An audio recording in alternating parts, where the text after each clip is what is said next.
Hello, bachcho. Let's read this question. So this question say a car moving in a horizontal road may be thrown out of the road in taking a turn.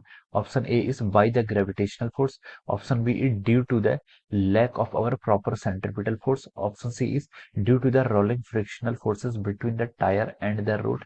And option D is due to the reaction of the ground. Okay, तो चलिए बच्चों अब हम इस question को start करते हैं। देखिए बच्चों इस क्वेश्चन का आप की कॉन्सेप्ट लिख सकते हैं।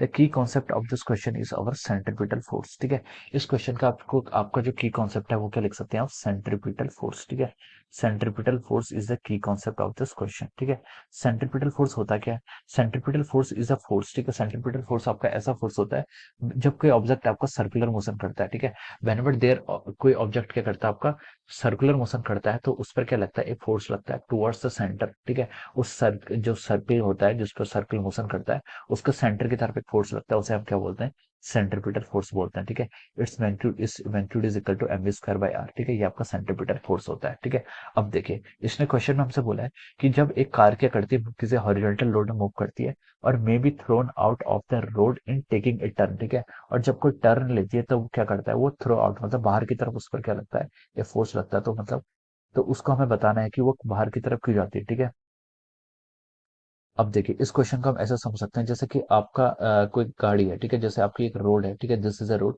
अगर कोई गाड़ी क्या करती है, आपके यहाँ से टर्न लेती है। ठीक है, if A vehicle is taking turn, अगर कोई व्हीकल क्या लेती है, यहाँ से ऐसा टर्न लेती है। ठीक है, अगर कोई व्हीकल आपका ऐसा टर्न लेती है तो देखिए व्हीकल में क्या होगा, देखिए एक टायर उसका इस साइड पर होगा और एक टायर आपका क्या होगा, इस साइड पर होगा। ठीक है, और मान लीजिए ये आपका सेंटर है किसी सर्कुलर पाथ का। ठीक है, वो टर्न ले रही है तो एक, ठीक है, तो देखिए यहाँ पर से हम बोल सकते हैं, देखिए जो आपका ये वाली डिस्टेंस है, दिस डिस्टेंस को हम R1 एज्यूम कर लेते हैं। ठीक है, जो उसका इनर टायर है, ठीक है, जो मतलब आपके सेंटर के करीब है, उस वहां से यहाँ तक की डिस्टेंस आप R1 कंसिडर कर लीजिए। ठीक है, और आउटर टायर की आपकी डिस्टेंस यहाँ से यहाँ तक कितनी कंसिडर कर लीजिए, R2 कंसिडर कर लीजिए। ठीक है, अब देखिए देखिए जब ये क्या करती है, टर्न लेती है तो इस पर कौन सा फोर्स लगता है, इस पर आपका सेंट्रीपिटल फोर्स लगता है। इस पर आपका कौन सा फोर्स लगेगा, इस पर आपका सेंट्रीपिटल फोर्स लगेगा। ठीक है, सेंट्रीपिटल फोर्स लगेगा तो देखिए सेंट्रीपिटल फोर्स कितना होता है आपका, m we square by r. ठीक है, m we square by r, इसकी मास भी कांस्टेंट होगा, वेलोसिटी भी कांस्टेंट होगी। ठीक है, तो जो आपका सेंट्रीपिटल फोर्स है it is inversely proportional to 1/r। ठीक है,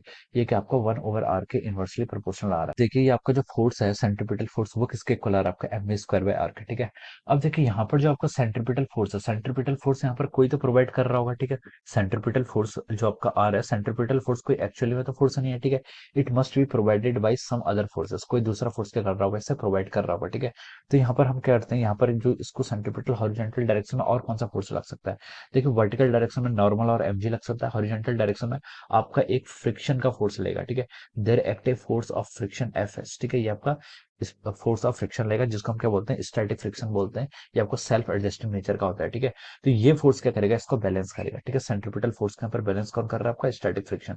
तो हम लिख सकते हैं कि जो आपका स्टैटिक फ्रिक्शन होगा it is balancing but our centripetal force. ठीक है, स्टैटिक फ्रिक्शन कितना होता है आपका, ठीक है, स्टैटिक फ्रिक्शन की जो वैल्यू होती है, static friction is always less than और equal to our what mu S into N. Mu N क्या हो जाएगा, यहाँ से आपका एम जी लिख सकते हैं। ठीक है, this is the magnitude of static friction. ठीक है, और आपका एफ सी कितना है आपका, देखिए स्टैटिक फ्रिक्शन और ये दोनों आपके इक्वल है तो हम लिख सकते हैं, देखिए यहाँ से एफ सी और ये इक्वल है तो हम यहाँ से लिख सकते हैं, देखिए इसको मान लीजिए आप इक्वेशन 1 मान लीजिए तो एफ एस को क्या लिख सकते हैं हम, देखिए F C which is equal to our M we square by R, it must be less than और equal to our mu S into R times G. ठीक है, हम इसको सॉरी आर नहीं आपका एम जी होगा। ठीक है, एम टाइम्स जी। ठीक है, तो आपने एम से एम कैंसिल कर लिया तो अब देखिए यहाँ से आपकी जो वी स्क्वायर की वैल्यू आ रही है, वी स्क्वायर की value it should be lesser than और equal to our mu S times R into G. ठीक है, तो यहाँ से हम लिख सकते हैं, देखिए वी स्क्वायर की इतनी वैल्यू है तो वी को हम क्या लिख सकते हैं, लेस देन और equal to our mu S times R into G. ठीक है, ये क्या आपका क्या आ गया, this is our velocity.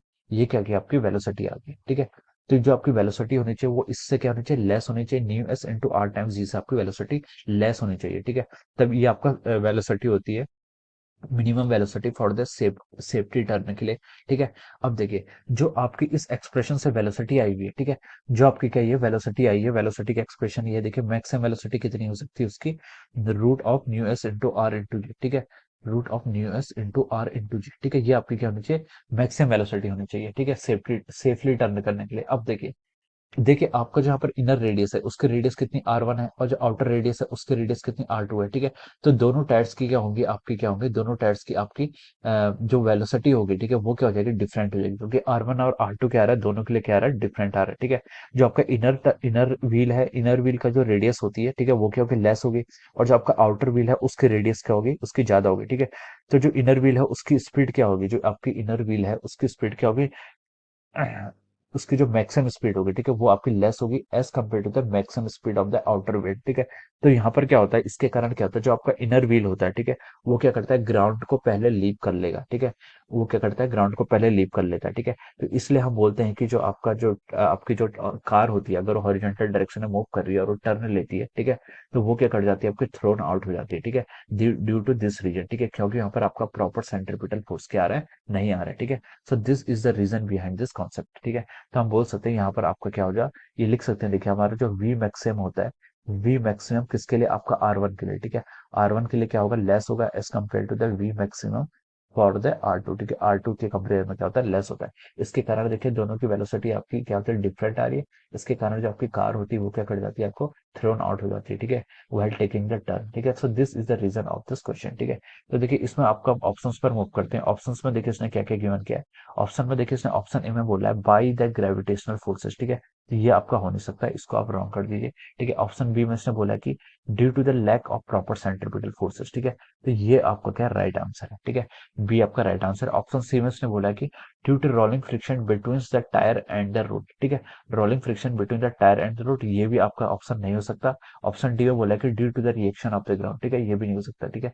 Reaction of the ground से भी नहीं, क्योंकि हॉरिजॉन्टल है और हमें यहाँ पर सॉरी वो रिएक्शन क्या आएगा, वर्टिकल आएगा, और हमें क्या बताना है यहाँ पर, हॉरिजॉन्टल डायरेक्शन का, क्योंकि जो कार का मोशन है वो क्या है, हॉरिजॉन्टल यहाँ पर हम कंसिडर कर रहे हैं, ओके। तो इसके अकॉर्डिंग आपका ऑप्शन बी क्या आ जाएगा, राइट आ जाएगा, and we can write down that option b is correct, ठीक है। हम क्या लिख सकते हैं यहाँ से, आपका option b is the correct answer of this question, okay.